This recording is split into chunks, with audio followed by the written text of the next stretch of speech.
My voice is audible.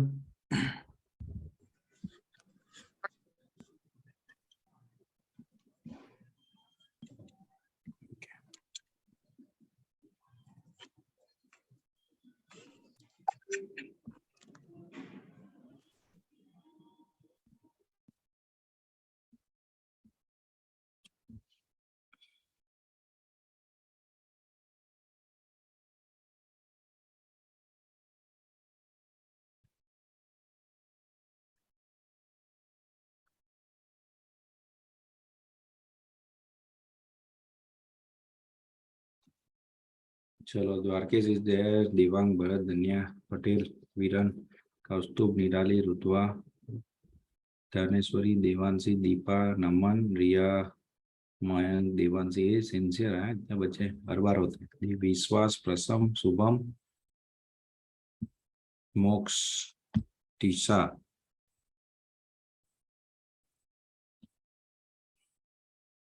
Ayushi,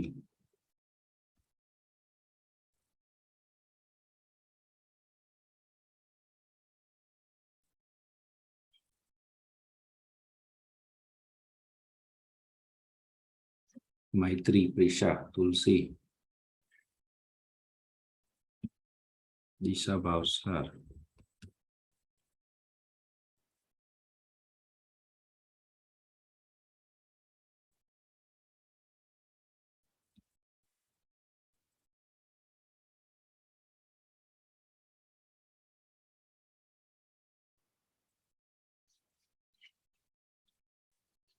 चलो 91 थोड़ी देर में बंद। रियल, धारा, अनक्षरम, प्रियल, दुर्वा, धीर, मंदर, धनुष,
आज शाम को भी है ना, एक बार हम लोग 9 बजे के आसपास 10-15 मिनट सेशन रखेंगे।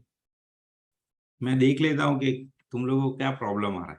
यानी कोई सुबह उठने की वजह से आपको लगता है you have any problem, that will keep it open, you can discuss it out. आपका वॉइस चालू रखूंगा। पर अभी सेशन के टाइम तो वॉइस में थोड़ा डिस्टरबेंस हो जाता है बच्चों को,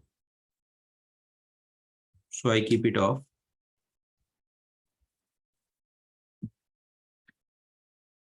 Okay, only normal discussions. If you have any problem, you can let me know. Okay, if not, then it's okay. ऐसा कुछ है नहीं, यूं भी आप ग्रुप में जब मैं ओपन करता हूं तो टाइप करना ही है। अभी कल से क्या होगा?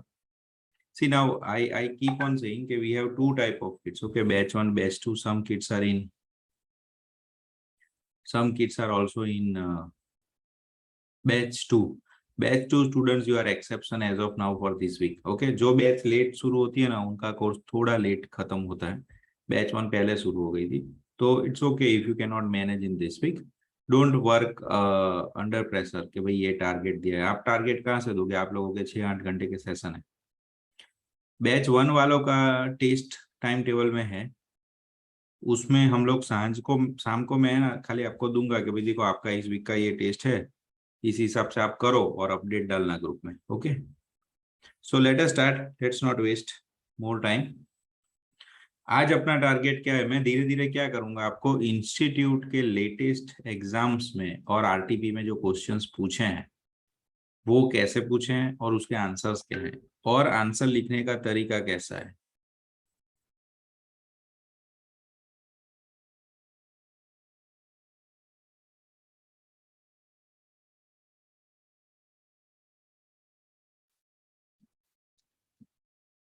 Okay, so let us start. जैसे ये रिसेंट आरटीपी का क्वेश्चन है, आप लोगों को आंसर चैट में लिखने का, यस नो मैं क्वेश्चन पूछूंगा उस हिसाब से, क्या लगता है आपको? तो आपका क्या चेक होगा कि what you have heard till now in classroom, see not necessary perfect answer है, मैं थीम पूछूंगा खाली आपको, क्या लगता है आपको कि इसका आंसर क्या आना चाहिए। Okay, so let us start with recent paper question. Mohan, Sohan and Rohan are partners in the firm and messrs मोसोरो and company they admitted Bohan, तो नाम इतने बेकार देंगे ना, आपको ध्यान रखना है। बराबर, Bohan is someone new as a nominal partner, तो अभी आपके दिमाग में क्या क्लिक होना चाहिए, पार्टनरशिप एक्ट, पार्टनरशिप एक्ट का नॉमिनल पार्टनर। और डियर फ्रेंड, जब इसके आंसर लिखते हो ना तो नॉमिनल पार्टनर के बारे में जितना पता है उतना लिख ही लेने का, पहले वो एक्सप्लेनेशन सेक्शन में आ जाता है। ओके, सीधा आंसर नहीं लिखने का। ओके, जनरली एडवाइजेबल क्या होता है, एडवाइजेबल क्या होता है, पहले आपको फैक्ट्स लिखने का कि क्वेश्चन में पूछा क्या है, दूसरा आपको प्रोविजन लिखने का। बराबर, प्रोविजन लिखते हैं तब एक्ट का रेफरेंस देने का, और अगर आपको सेक्शन आती है तो सेक्शन का रेफरेंस देने का, गलत सेक्शन नहीं लिखने की। बराबर, हम गलत लिखते हैं, पेपर चेकर को आता है। और लास्ट में आपका फाइनल कंक्लूजन करके आंसर लिखने का। अब देखो, आप 3 बुलेट पॉइंट लिखते हो वो इंपॉर्टेंट नहीं है, पैराग्राफ 3 करने की कोशिश करने की। बराबर, facts, provision and conclusion, conclusion is final answer. Final answer highlight कब करने का, अगर आपको 100% कॉन्फिडेंस है कि करेक्ट आंसर है तो, वरना मत हाईलाइट करना। बराबर, क्योंकि फिर ऊपर 2 में से वो आपको 4 में से 1.5 2 देंगे, सब राइट होगा तो भी 3 ही देंगे, हाँ फुल मार्क्स देते ही नहीं।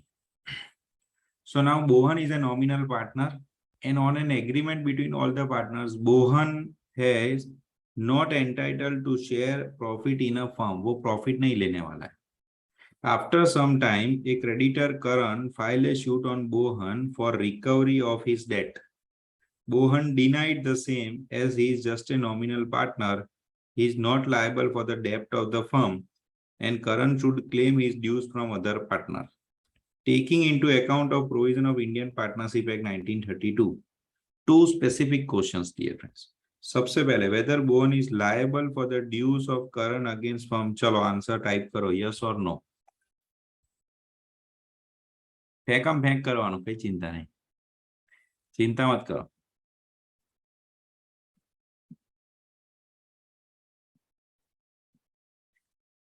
मेघा, रेडमी, अदिति, आयुष, सानिया, आस्था, धन्या, धनन्या, महक,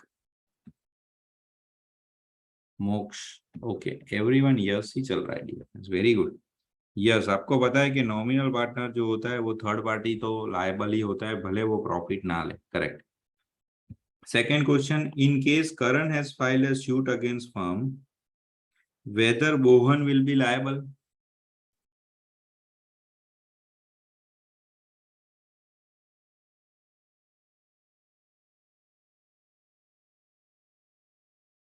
ये क्या क्वेश्चन था, ऐसा हो जाएगा कई बार।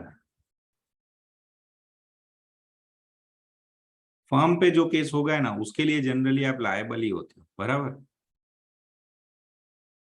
तो let us see how they are writing the answer. Okay, as I said, ये जो है आपकी दिमाग का फ्रेमवर्क है, ऐसा बुलेट पॉइंट करके लिखने की जरूरत नहीं है, बट ऐसा दिमाग में आपको रखने का फ्रेम, आंसर वैसे जाएंगे।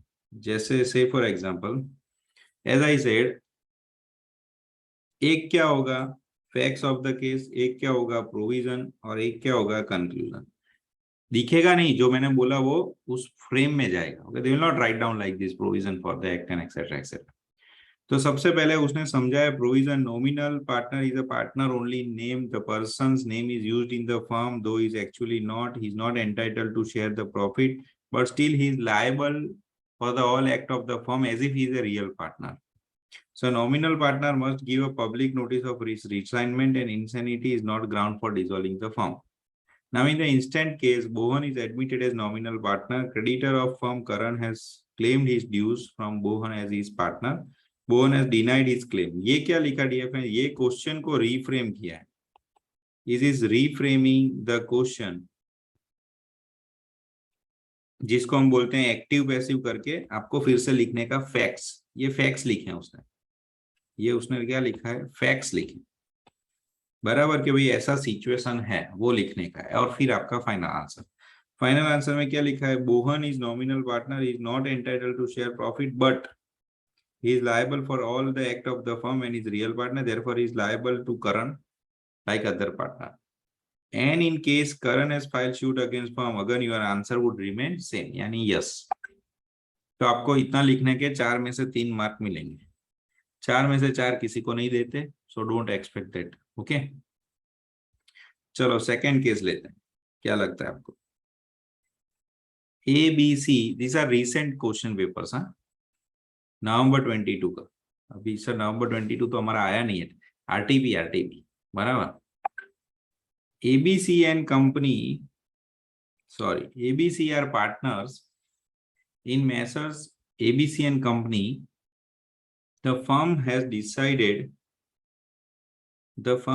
Decided to purchase machine from LMN and company. Machine खरीद रहे हैं. Before A and B purchase the machine, C died. Dear friends, तीनों ने डिसाइड किया था मशीन लेना है, बट A and B ने खरीदा तब C नहीं रहा था इस दुनिया में. The machine was purchase but there after A and B become insolvent and the firm was unable to pay for the machine. अब क्वेश्चन क्या है उसका? Would the estate of C, यानी C जो मर गया, उसके asset for the dues of LMN company, क्या LMN कंपनी को पैसे देने के लिए जो मर गया उसकी प्रॉपर्टी बेचने की के नहीं? That is their question. What do you think? Property बेचनी पड़ेगी, यस या नो? उसमें आंसर आपका होना चाहिए. चलो बद्दा कम फैक्ट चालो. No no no no no, yes भी है, नो काफी है, यस निर्वा यस, बाकी सब नो चल रहे. No no no. आधे लोग तो फ्लो के साथ नहीं चल जाते ना, कि सब नो लिख रहे हैं तो अपने भी नो लिखते हैं. मेजोरिटी. चलो Jeet says 1 no, yes. Max says yes, Nirali says yes, Vyom no, Naman says yes. अब चलो देखते हैं आंसर. बट मैं आपको बताऊं, ये केस है ना, बुक में था, मॉड्यूल में था, थोड़ा अलग तरीके से था कि भाई एक पार्टनर मर जाता है तो क्या उससे पैसे लेंगे.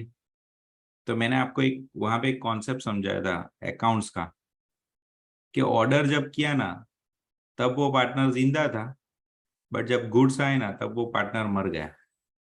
तो मैंने आपको अकाउंट्स में ऐसा समझाया था कि ऑर्डर देते हैं ना तब कोई एंट्री नहीं होती, गुड्स आते हैं तब एंट्री होती. ऑर्डर हम अकाउंट्स में देते हैं, यानी बचपन में आप लोग 11th स्टैंडर्ड में जब पढ़ते थे तो आपने बोला we gave order of 50,000 rupees goods, तो एंट्री नहीं होती, उसको हम एंट्री नहीं करते. जब गुड्स आते हैं तब करते हैं. तो जब आप डिसाइड करते हो ना तब लाइबिलिटी क्रिएट नहीं होती. जब खरीदते हो गुड्स आपके फैक्ट्री में आएंगे तब एंट्री क्रिएट होती है. तब तो वो मर गया था तो फिर उसकी लाइबिलिटी होगी नहीं. But still now again look at the way what I have said. If you listen carefully, answer will be generally in 3 parts only. कोई बार वो पागल होते हैं तो 2 पार्ट में दे देते हैं, बट 3 पार्ट में होंगे. अगेन एज आई सेड, पहले प्रोविजन होगा, फिर क्वेश्चन का फैक्ट होगा एक्टिव पैसिव में, और तीसरे में आपका आंसर होगा. तो इसको भी सेट करते जाओ. Don't think like that you have to write 1 page story and etcetera. Okay, nothing like that. तो देखो ध्यान से, अकॉर्डिंग टू section 935 Indian partnership act, section नहीं आती है तो नहीं लिखने की गलत, डेथ की सेक्शन है. Estate of the disease partner is not liable for any act of the firm done after his death. वो मर गया उसके बाद उसकी कोई जिम्मेदारी नहीं है. So estate of deceased partner may be absolved from liability of future obligations of the firm it is not necessary to give notice इधर पब्लिक और द पर्सन। आपको पता है जो मर जाता है ना उसको नोटिस देने की भी जरूरत नहीं, क्योंकि वो तो दुनिया में ही नहीं है, वो नोटिस देने थोड़ा वापस नीचे आता है, तो उसकी कोई रिस्पॉन्सिबिलिटी नहीं है, that is provision. Second is active passive.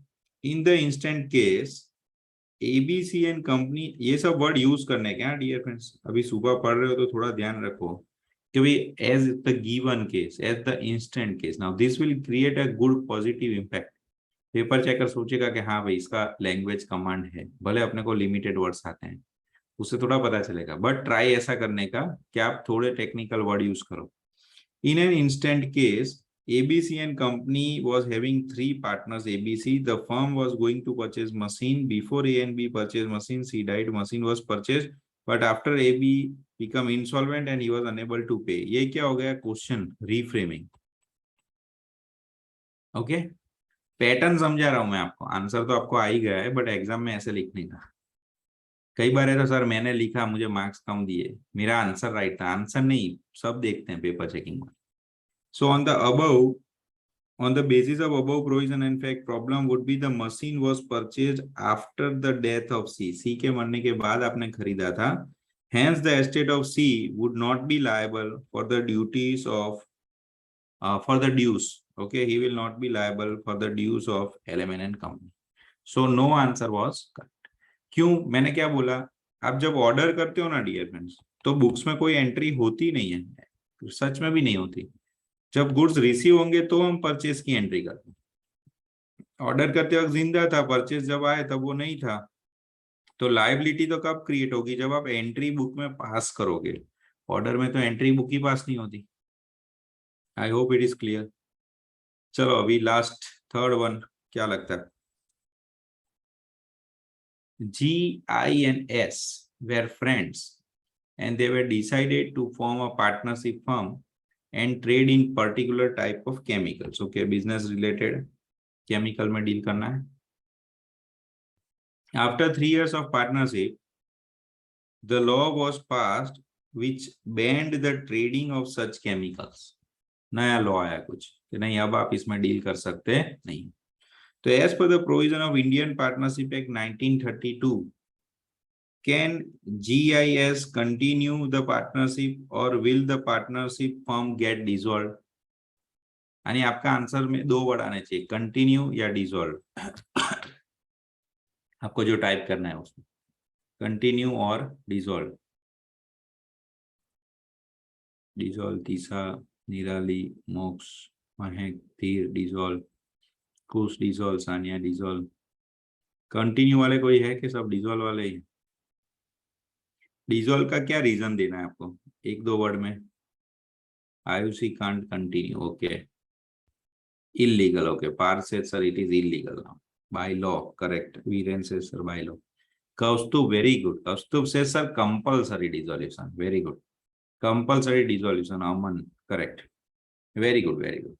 तो अभी इसमें क्या होता है, लॉ चेंज हो गया डियर फ्रेंड, लॉ चेंज हो गया तो अपने थोड़ा अपने घर के रूल चलेंगे। तो हम ऐसा पढ़ के आए थे, तो मैंने आपको याद होगा मैंने पार्टनरशिप एक्ट में आपको बोला था, पार्टनरशिप एक्ट में मैक्सिमम यूनिट 2 में लॉजिकल सेक्शन चलता है, उसमें कुछ टाइम वेस्ट करने जैसा है ही नहीं। फास्ट ट्रैक बुलेट पॉइंट्स और एग्जांपल देखोगे तो एग्जाम में आ जाएगा। But let's see how they write down the answer.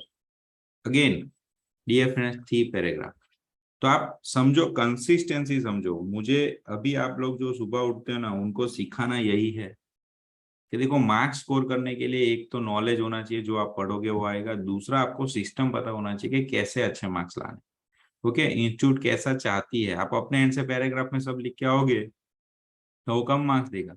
यहाँ पे 6 लाइन होंगे तो भी वो आपको 4 में से 3 मार्क्स दे देंगे, ये इंस्टीट्यूट का ही आंसर।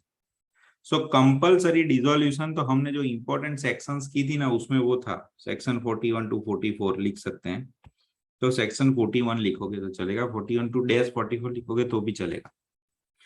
तो सबसे पहले, firm is compulsory dissolve by happening of an event which makes it unlawful for the business of the firm to be carried on and or for the partners to carry it on in partnership. Okay, in such a case the firm is carrying on the business of a trading in a particular chemicals and law is passed which bans the trading. Second paragraph में answer नहीं है, वो fact ही है, खाली discussion के question में ऐसा पूछा है। एंड लास्ट केस में what you give answer, the business of the firm becomes unlawful and so firm will have to be compulsory dissolve in the light of section 41 of Indian partnership. Is it okay? मुझे लगा 3 ही चलेंगे, but कोई बात नहीं, next time मैं 4-5 case भी ले लूंगा। इट डिपेंड्स मेथड पे कितना जाता है। अब सुनो, आज के लिए आपका काम क्या है, शाम के पहले आप लोग जो जो उठ गए वो सब बिफोर 9 PM, और जो फ्री है वो, again I am putting batch 2 under exclusion. DFN जो आप पैक हो उनको मैं नहीं कुछ परेशान कर रहा हूँ, डोंट वरी, आपके बाद आप बाद में पढ़ लें, ऐसा कुछ नहीं है बैच 2 पीछे रह जाती है। जो रिसेंट पढ़ेंगे ना उनको याद रहता है। जैसे अभी तुम लोग जो इस वीक में पढ़ोगे वो आपको एग्जाम तक ऑटोमेटिकली याद रहेगा। बैच 1 वाले बहुत पहले पढ़ चुके हैं तो आपको ज्यादा रिवीजन चाहिए। So what you have to write down dear friends, मैंने आपको एक शीट दिया है, जिनके पास है, नहीं है तो घर पे बना लो, कि अभी आप लोग 7 टू 1-1 घंटे का स्लॉट बनाना है तो बना दो, वरना आधे घंटे का बेटर है। 7:30 क्या करने वाले हो, 7:30 to 8 क्या करने वाले हो, ये मैंने आपको ऑलरेडी दिया है, अच्छे से बना लो। क्या करने वाले हो यानी यहाँ पे लिखो, और टेस्ट है तो टेस्ट का लिखो कि सर अकाउंट्स में डेप्री करने वाला हूँ, अकाउंट्स में फाइनल अकाउंट करने वाला हूँ। और ये रैंडमली मत लिखना डियर फ्रेंड्स। आप देखो डेप्री में कितने सम है, कितना टाइम जाएगा, ऐसा लगता है 1 घंटा जाएगा, 2 घंटे जाएंगे, तो फिर 1.5 घंटे का स्लॉट रखो, फिर ब्रेक रखो, फिर खाने का ब्रेक रखो, ऐसा बनाओ। और फिर क्या करना, शाम में उसके सामने टिक करना कि ये हुआ, ये नहीं हुआ, ये हुआ, ये नहीं हुआ, ऐसा करके फिर शाम को सबमिट करना। सी, मैं खुद मेरे फोन में ऐसा सब रखता हूँ, अभी आपको दिखेगा कि नहीं पता नहीं, बट मैं खुद ही आज, अभी मुझे तो कोई पूछने भी नहीं वाला, मेरा कोई रिपोर्टिंग भी नहीं, बट डियर फ्रेंड्स मैं खुद ही है ना, अभी ऐसा मेरी नोट में ही रखता हूँ कि भाई ये काम हुआ कि नहीं, बराबर। सो ऐसा नहीं रखेंगे ना तो ट्रैक नहीं, तो दिन बिगड़ जाता है अपना। शाम को ऐसा क्या फीलिंग आता है कि यार आज दिन में 2-4 घंटे बिगाड़ दिए, पढ़ा होता तो। और बैच 1 तो फ्री है, आप सुनो, बैच 1 तो ऑलमोस्ट फ्री हो गई है, तो बैच 1 को तो ऐसा ही होगा कि टाइम पास ही हो रहा है, उनको आइडिया ही नहीं आएगा कि टाइम नहीं है। बैच 2 को ऐसा लगेगा कि भाई मेरा टाइम वेस्ट हो रहा है, मैं पढ़ रहा हूँ, इतने ट्यूशंस हैं मेरे, ऐसे फीलिंग आएगी आपको। ठीक है, तो ये 2 साइड है। जो लोग फ्री हो गए उनको ऐसी फीलिंग आएगी कि भाई हम लोग टाइम पास कर रहे हैं, और जो लोग लेक्चर में हैं, उनको ऐसी फीलिंग आएगी कि भाई हम लोग कितना पढ़ रहे हैं, हम लोगों को दूसरे शेड्यूल के लिए टाइम, ऐसा नहीं होता कुछ, बराबर। Everything will have their own advantage and disadvantage. Of course those who join early उनको थोड़ा एडेड एडवांटेज तो रहता है, बट ठीक है, कुछ ऐसा फालतू के थॉट्स देने की जरूरत नहीं, दिवाली में भी आप लोग खींच पाओगे। ओके, चलो आज के लिए इतना रखते हैं। Tomorrow I will take try to take 4 to 5 cases again and important questions also. But मुझे ऐसा है कि केस स्टडी ज्यादा पूछते हैं और सरप्राइज लगता है आपको केस स्टडी।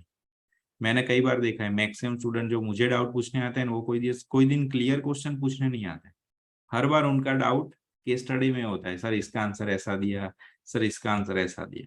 तो मुझे ऐसा है कि भाई मैं मैक्सिमम जो नए केस स्टडीज आ रहे हैं वो आपको कवर करके, બરાબર। ચલો હવે સુવાનું નથી બધાએ બાળકો, ઓકે, થોડી एक्सरसाइज कर लो અને પછી નાઈ ધોઈને ભણવા બેસી जाओ।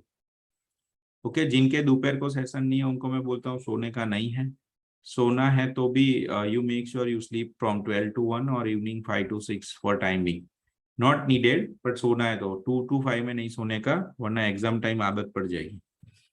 चलो टेक केयर, बाय।